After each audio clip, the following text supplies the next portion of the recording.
So this is what I'm sort of been hooked on in the past like couple years, is where's the printing press for the ebook? You know, where can we get to a place of where we have something that creates multiple copies of an ebook, either for different readers, based on different style of presentations, or even, you know, what's a better way to produce multiple ebooks using different titles, and that sort of thing. And I think, as you saw previously, like there is a world for that, and it's sort of the Ebook CMS.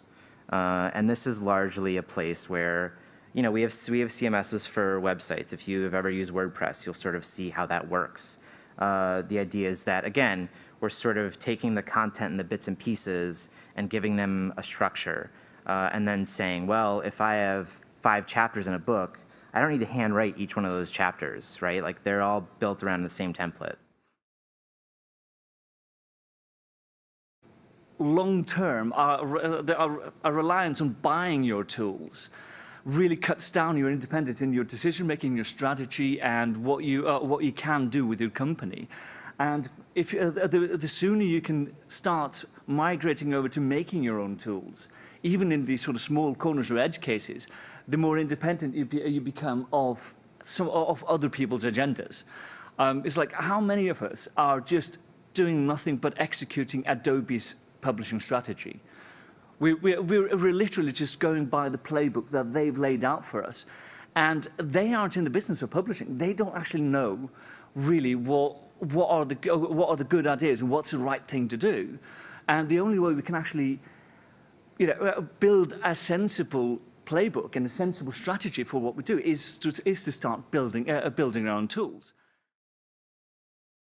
Ebook users' hierarchy of needs. Obviously, this is a riff on Maslow.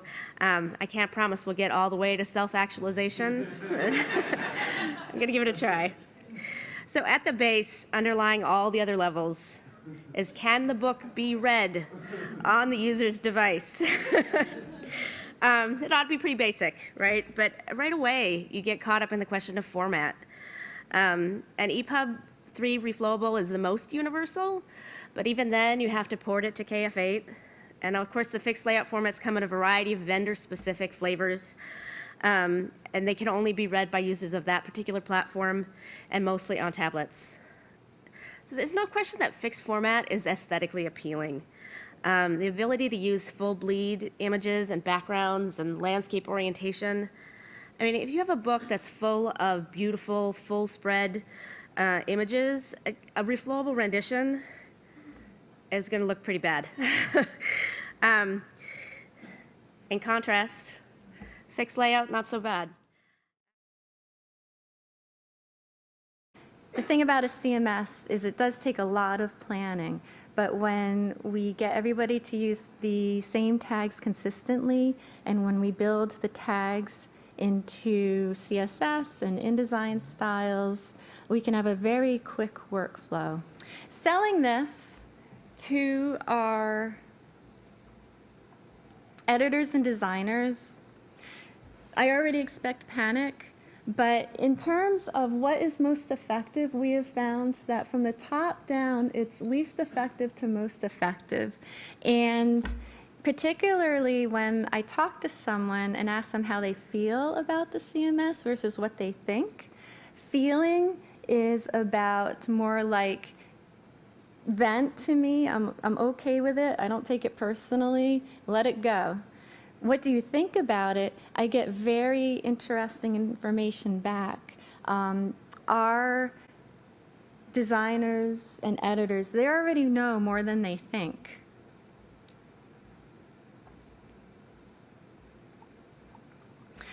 They already know. When we first meet with the people we target to roll out the CMS, they already know their workflow, what departments they have to work with, where the corrections are made, where the documentation is. Some of them already have had experience with the CMS or project management. And we always ask their expectations because we do want to keep them realistic, but be inspired by them to see where we can take this. Not all the tablet manufacturers use our software. It's a piece of software called a rasterizer, which puts the pixels on the screen. If they are using our rasterizer, we do have the ability to fine-tune. This is all the same typeface, only with different settings in our rasterizer to help increase or decrease contrast depending on the characteristics of the actual device that we're looking at. I like to call this the 50 Shades of Gray of type here. I don't really like to call it that. I just, somebody was talking about it last night at the dinner, anyway.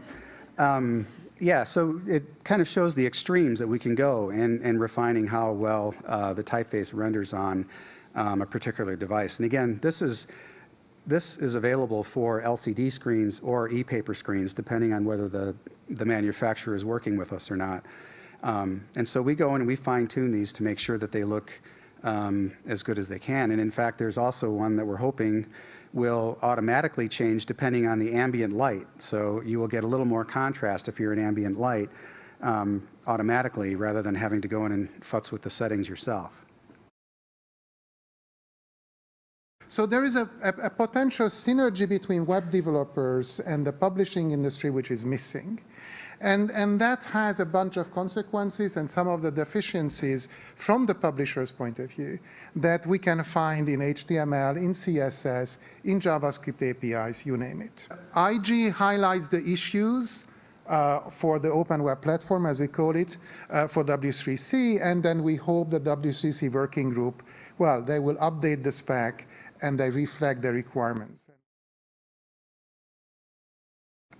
Much has been said, some of it relevant, about what poetry is not. I'm not here to discourse on poetics, but the line break matters. The line break is not arbitrary. The line break is not poets just trying to be different. As a straw man on this, I like to use Brandon D'Amico's line.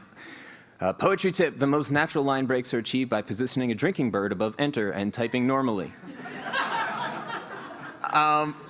And he doesn't believe that. I don't believe that either, but it certainly can be an impression that some get. And if that's as far as your impression goes, then you probably will not, when poetry projects come across your desk or come across the production department, they may not treat them with the care that they need, and it will cause considerable grief among people who are well practiced at articulating that grief.